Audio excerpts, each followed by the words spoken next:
Bonjour à tous et bienvenue dans Smartlex, l'émission qui donne la parole aux professionnels du droit et du chiffre. La relance sera verte ou elle ne sera pas. On compte en France environ 250 entreprises à mission et c'est un nouveau défi pour les experts comptables. On va en parler avec vous, Delphine Buisson. Bonjour. Bonjour. Vous dirigez et animez l'Alliance Eurus. C'est le deuxième groupe français d'entreprises indépendantes d'expertise comptable. Donc, dans ce contexte de relance économique, de transition écologique, la RSE, c'est un sujet dont les experts comptables s'emparent. Alors la RSE, c'est un sujet dont les experts comptables s'emparent, autant que leurs clients qui sont des entreprises. Et finalement, qui aide qui? Est-ce que c'est la demande qui aide l'offre? Donc oui, les experts comptables sont en train de s'emparer de ce sujet-là. Il y a plusieurs façons de l'appréhender, mais oui, ils joueront un rôle fondamental dans l'utilisation de la RSE, aussi pour la relance et puis pour une nouvelle économie. Oui. Et oui, justement, quel rôle ces experts comptables ont à jouer dans la transition écologique ? Alors finalement, si on regarde la comptabilité ou l'expertise comptable, c'est du traitement de l'information, du traitement de la donnée. On prend des données en amont et puis on les traite et ensuite on les restitue. On les restitue à qui, dans le fond? On les restitue d'une part à l'État, au gouvernement, à tous les acteurs du gouvernement, mais aussi aux entrepreneurs. Et finalement, l'intention de ces informations, c'est bien de donner la vue sur ce que l'on veut regarder. Donc, que veut-on regarder aujourd'hui? Est-ce qu'on a envie de regarder davantage? Eh bien, mon Dieu, les impacts sur un sol, sur l'atmosphère, bien sûr, sur ce qu'on appelle le capital humain ou les ressources humaines.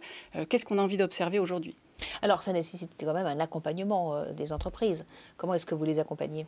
Alors complètement, ça demande un accompagnement et au-delà de l'accompagnement technique, ça demande même une acculturation quasiment, c'est-à-dire qu'on va commencer par faire émerger la prise de conscience. Et ça qui est intéressant finalement, c'est que la manipulation de la donnée, on imagine que c'est très technologique, mais dans le fond, la structuration, la modélisation de cette donnée et les données que nous allons observer, elles nous invitent à préciser finalement l'intention de nos actions. Donc c'est ce qui va réconcilier, je pense, à la fois la technologie et notre humanité et notre désir d'humanité. Il y a une dimension stratégique. Complètement. Complètement. On revoit, et on le voit de plus en plus, chaque fois qu'une mission RSE est menée par un expert comptable, donc par un professionnel du chiffre et du droit, on arrive directement à la chose politique, à l'impact sur les territoires. Enfin, voilà, on voit bien que c'est pas du tout décorrélé, au contraire, c'est complètement lié. Et comme souvent, les experts comptables sont au cœur, sont des hubs finalement de ces transformations. Alors justement, vous avez ouvert un laboratoire de data science, recherche et développement appliqué pour traiter les sujets d'avenir, performance globale et développement durable. Expliquez-nous. Justement, alors on voit bien que le métier change. On avait l'habitude de récupérer des documents. Aujourd'hui, on récupère des données. Et donc, il y a cette idée de dire, est-ce que nous collectons des données ou est-ce qu'on aide à structurer différemment les fameux tableaux de bord, dans le fond. Et finalement, cette espèce de plan comptable qui est réservé, qui est un langage réservé aux initiés, dans le fond, l'appréhender sous l'angle de la donnée et de la donnée à impact environnemental, sociétal, ça permet d'avoir une autre vision de l'entreprise dans sa structure et dans ses flux. Et reposer la structure de l'entreprise, c'est toujours lui reposer la question de sa raison d'être et de son intention. Donc ça veut dire qu'une politique RSE, ça commence par la digitalisation? Alors je ne sais pas si ça commence par la digitalisation, ça va commencer... Non, pas par la digitalisation, c'est un moyen. Le digital, c'est comme l'argent. Ça doit être un moyen. En revanche, ce qui est important, c'est de repartir du haut et de vraiment être très clair sur l'intention. Qu'est-ce qu'on veut adresser, qu'est-ce qu'on veut impacter et comment on veut le faire. Et comment on intègre justement dans une comptabilité toutes ces données extra-financières? Alors, vous avez dit le mot. Est-ce qu'on va choisir, j'ai un peu une réponse enfin en tout cas j'ai mon idée sur le sujet, mais est-ce qu'on va choisir d'essayer de faire parler des informations au bout du bout, ou est-ce qu'au contraire, un peu comme les entreprises à mission qui décident de faire figurer dans leur statut, c'est-à-dire dès l'origine de la création de l'entreprise, l'intention fondamentale, autrement dit, est-ce que je choisis dès le début de faire figurer dans mon plan comptable un certain type de capitaux et de dettes d'ailleurs, une dette environnementale, une dette finalement humaine, pourquoi pas.